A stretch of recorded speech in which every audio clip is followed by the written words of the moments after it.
हे मागच्या 5 वर्षाच्या निवडणुकीमध्ये आम्हाला लोकांच्या नावाने निवडून राहिले, सत्ता घेतली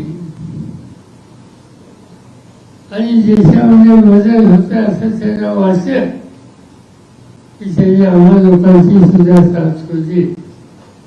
आणि आज भाजपमधून जाऊन आज सत्तेमध्ये ते बसले.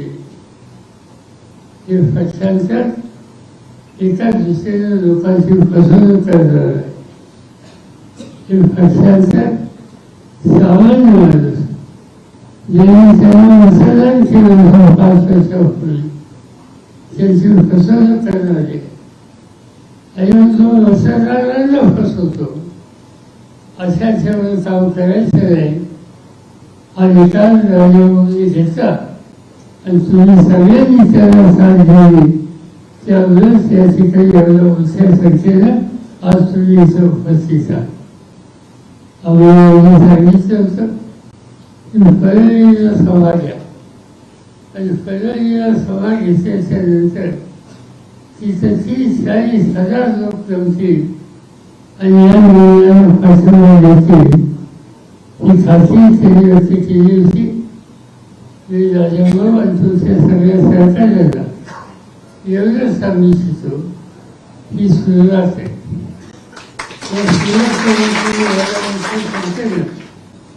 फार पहिल्यांदा मुंबईला असं दुसऱ्यांदा निवडणुकीची प्रक्रिया सुरू होईल त्यावेळेला त्याची जी इच्छा आहे ती पहिली आपली लोकांनी यावं. मी नक्की येईल किंवा सगळ्यांच्या सामुदायिक शक्तीच्या जोरावर आपण सगळं लहान असताना दाखवू की जनता एकदा जागी झाली, एकदा ते निकाल घेतला तर ते काय चमत्कार करू शकतात हे पहिलीला तुम्हाला बघायला मिळेल. आणि तेच काम असं लोकांना एवढं या ठिकाणी मी सांगू इच्छितो. माझी तुम्हाला सगळ्यांनी साथ आहे की आज तुम्ही राष्ट्रपतीमध्ये आलात,